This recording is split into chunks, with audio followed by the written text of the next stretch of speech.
Hello, my lovely friends, it's Margaret, and it's time for another Fresh Reads Friday. So if you are new to the channel, Fresh Reads Friday is my occasional review series where I review things that I have read recently. So today I'm going to be reviewing Language of Cherries by Jen Marie Hawkins. I received this as an ARC on NetGalley, so thank you very much to Owl Hollow Press for letting me read this and review it. Language of Cherries is a YA contemporary that is coming out on February 11th, 2020, which means next Tuesday as of when you are seeing this video. I will have a link to the Goodreads down below in case anything I say about this book interests you. So the way I do my reviews, I will talk about what I liked, what I didn't like, and then I will go into depth about characters, plot, and world building, any thoughts that I had on that. So some of the things that I really liked about this book is I really liked the way it was written, the writing style. The prose parts were beautifully written. She used such great descriptive words. You really words that you wouldn't even, you know what they mean, but you wouldn't think normally to use in a description. I also really like the fact that this conflict that the main character, Evie, is going through, it feels realistic. It's frustrating a little bit because it is realistic, but you can also see it. You can see people going through, so you can see families having these kinds of struggles and conflicts. I really appreciated that. Now, as for the things that I didn't like, I wasn't a big fan of Oscar's point of view, not necessarily because I disliked the character, but because I just did not connect with the way his point of view was written. It's written in a different way from Evie's, and there is a point behind why it was written that way, but it was just, I think the author was trying to make it poetic and make it poetry, but there was no discernible scheme, to me at least, in the way the words were structured. Granted, I don't know a lot about poetry, but there was no discernible scheme to me, and so I just, it just felt like bad poetry. I did not enjoy it. It threw me out of the story every time. I would have preferred Oscar's point of view to just be in prose like Evie's was. I liked what she did with why she had that point of view, but just the execution of it was not. The idea was great, but the execution was not. I also wasn't a really big fan of the inclusion of fabulism in this novel.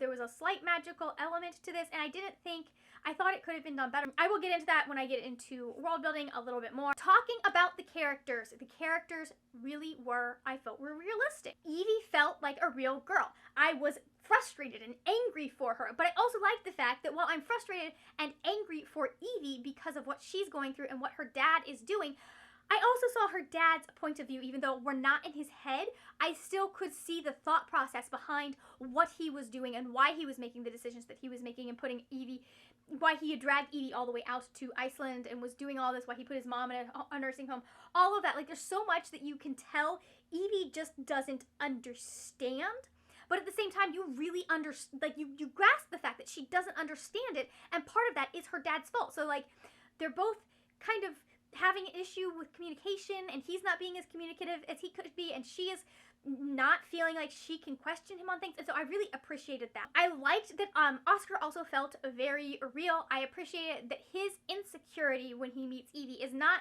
it's not just the fact that he has a stutter. It's the fact, he's spent so many years being pitied by people for not just his stutter, but for what happened to his family, that he is there's so many levels to his insecurity and why he is happy with the way that Evie sees him now and why he's afraid to have her see him differently, which is what he feels will happen. I also like the fact that there's no magical cure for his stutter. I mean, there are a lot that it does get realistic in the fact that he doesn't have a stutter when he sings, which is actually singing is a therapy that I've heard is used for children who have stutters because it can sometimes help them work their way out of it. It was just interesting to see that level of detail and to see the fact that even though he knows that there's nothing wrong with him for having a stutter, he still has some kind of shame put on him by society, and he knows it doesn't match up. And so I really liked that kind of struggle inside of him. Also, the struggle between him, do I tell Evie? But now that I've gone so long without telling her that I actually know what she's saying, will she hate me if I...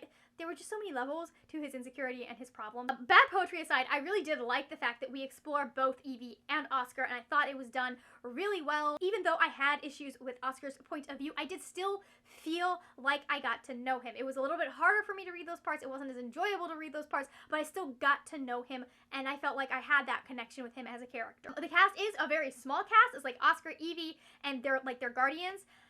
So it's very small, but it is very robust. It is there's so much that is going on outside of the behind the scenes, and like you get a really good picture of what their lives were like before they met and before she moved to Iceland, and now kind of getting used to this new normal. I really liked that. And speaking of that cast, Agnes, who is Oscar's guardian, she is not perfect. She has issues. She doesn't go about things in the best way, but I love the heart behind it and the fact that she's trying to do her best to help Oscar. She's also kind of evil, like in that funny, like, matchmaker kind of way, and I really appreciated that. I really enjoyed it. It was fun. I do have an issue because Evie is Latina. I didn't necessarily, I'm not Latinx, so I can't really speak. I don't know if this is just me being super sensitive after the whole American Dirt thing, but some of it felt, I have Spanish speaking friends. I have friends who grew up speaking Spanish and now speak primarily English. And this didn't feel authentic to the way that they interact with both Spanish and English. Yes, the words were spelled and used correctly. I know enough, I took enough Spanish in high school to recognize these words and know what they mean. But they felt like they were shoehorned in there to prove that Evie was in fact Latinx. I feel like the fact that she was Latinx needed diversity to the story, but I felt like there were other ways to do that than with your primary point of view character. I could be completely wrong about the fact that the author is white, but from what I have found, I'm pretty sure she is. And so I don't know. I know she used sensitivity readers. I know she did this, like, she did things the right way, and there wasn't anything, like, it's not about like the struggle that Evie goes through is not about anything that has to do with the fact that she is Latina, but it still, it didn't feel like it was a part of her character, if that makes sense. It feels like if you had taken out the fact that her parents, I don't remember where her grandmother was from, but like that her grandmother was dropped off in the United States as an immigrant, as a child, and if you'd taken that fact out, I don't think you would not have changed Evie's story in the least.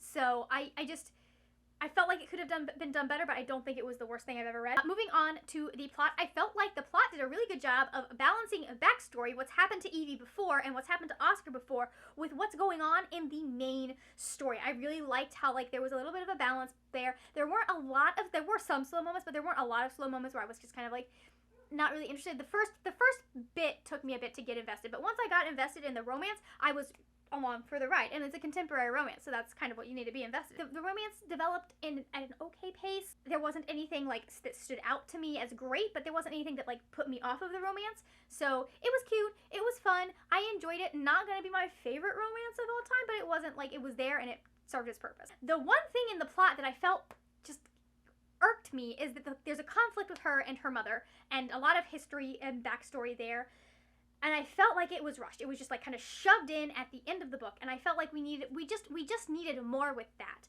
and we needed more with that starting early on in the book. I felt, I don't know how, like with the plot she had, how that would have worked, but I just felt like we had a couple like mentions and this here and this there, and then like a little bit of a confrontation, and then what happens afterwards. I just didn't feel like that was paced all that well. Like, it was really hard to gauge how long it's been since her mom left her family.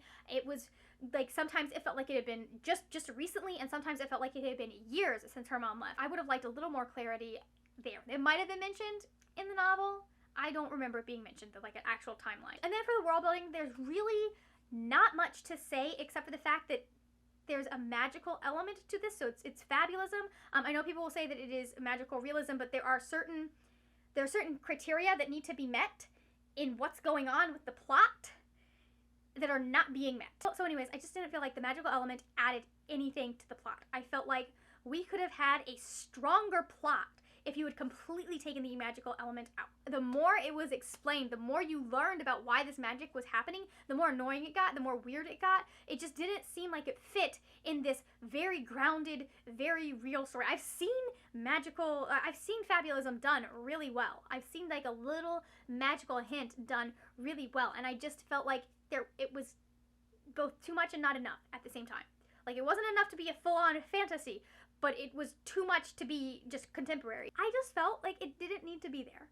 I felt like if we had taken out this magical element, if we just had a boy and a girl bonding over a summer and him angsting about the fact that, like, he hasn't told her he knows what she's saying, and she's like, I would have been so much better. Like, that was all you needed. You didn't really need that magical element. Does that make sense? Like, the magical element was unnecessary. So I ended up giving this 3 stars. I do think it's good if you're looking for a complex contemporary romance that has a little bit of magic in it. I think you will enjoy this. I don't think it's a bad book. I think that people are going to enjoy it. I don't think it is a stellar book, is all I'm saying. So if you have read Language of Cherries, go ahead and let me know your thoughts on this book down in the comments. Thank you so much for watching. If you enjoyed this video, please give it a thumbs up. Also, if you are new here, hit that subscribe button. That is it for now, my friends. Happy reading, and I will see you later when we will talk about more wordy, nerdy things. Bye!